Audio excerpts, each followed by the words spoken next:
Hi, I'm Brooke with TeraFlex. You know, not everybody's going to need a 6-inch lift and 40-inch tires. Maybe you just want to add a bumper and a winch, but you still want to keep that original stance. TeraFlex's 1.5-inch leveling kit will do just that. Let's start with the front. To begin this embarrassingly easy install, pull off the tires and support the axle just enough so that it's not hanging on the shocks. Use an 18mm and remove only the lower shock bolts.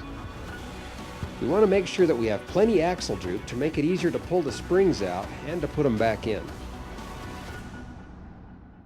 On 2012s and newer, free up the brake line retainers by removing the 10mm bracket bolt. Now on earlier models, the brake line will be bolted to the frame.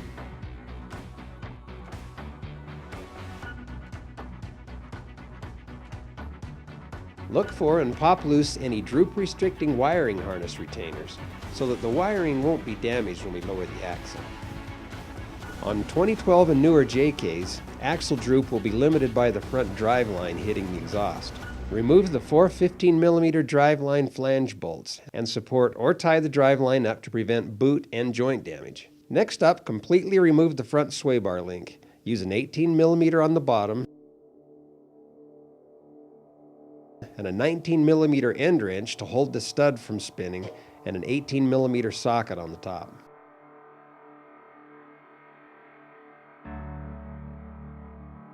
Remove the track bar bolt using a 21mm. Now the nut's captured, so you won't need to hold that.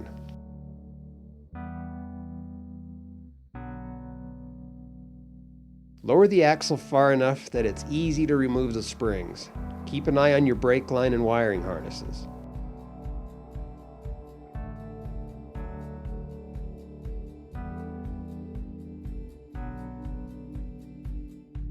Pop out the spring isolators.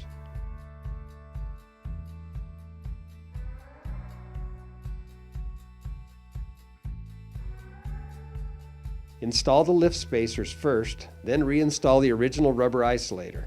Now if you don't want as much lift, just install one spacer. You should be able to easily reinstall the spring as long as the axle's lowered far enough. Make sure to seat that lower spring curl into its seat. Raise the axle back up. Install the new sway bar link. Just start the nut on the upper stud.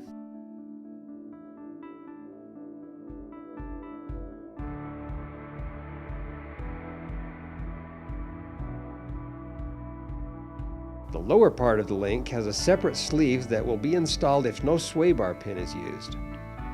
On a Rubicon with an electronic sway bar disconnect, use the original hardware and push the provided steel sleeve into the bushing before install.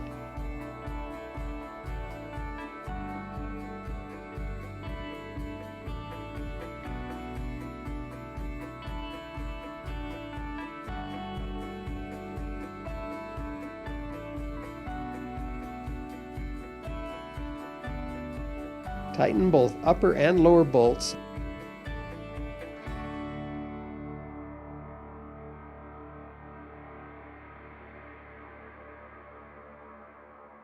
and install the grease fitting.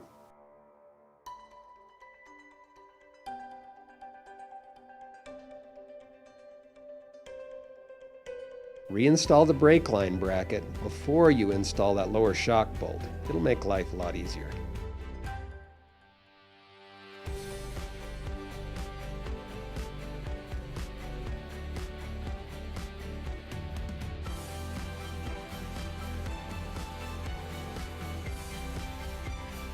Add some Loctite and replace the driveline flange bolts.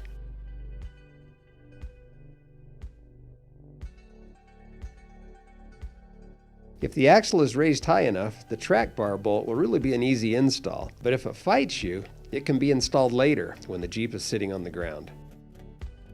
Be sure to reconnect all the harness retainers. On the rear, we will again start by supporting the axles, just enough so you can easily remove the track bar and shock bolts.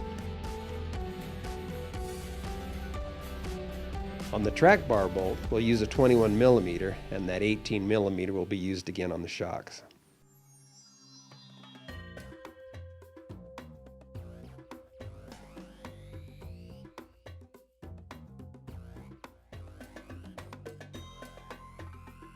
The rear sway bar link doesn't need to be completely removed, but loosening that lower mount will really make it a lot easier to release the link from the sway bar arm. Use a 19mm end wrench and an 18mm socket on the top and an 18mm on the lower. Remove the brake line frame mount with a 10mm socket. Pop loose the ABS harness retainers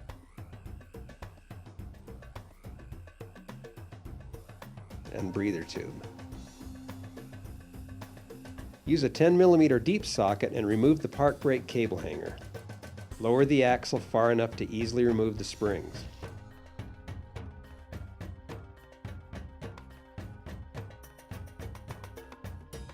The original spring isolator will need to be pushed onto the new spacer. Use some grease on the spacer retainer mount. It'll help with install. We used a block of wood to help seat the spacer into the spring seat. Now I've heard that real men can do it with their bare hands. Raise the axle with the block pushing against the spacer until it seats. Reinstall the spring and lift the axle enough that the sway bar and shock bolts can be easily installed.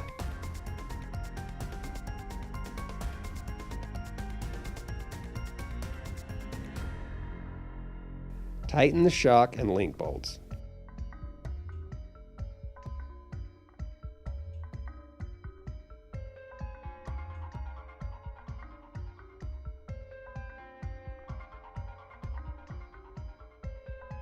Reinstall the brake line bracket, harness, retainers, and breather tube.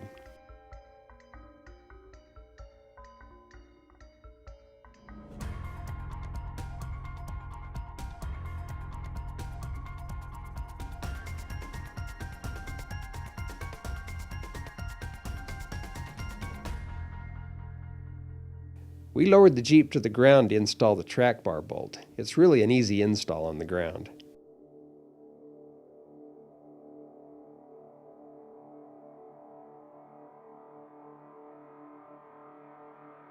With the Jeep on the ground, tighten both front and rear track bar bolts.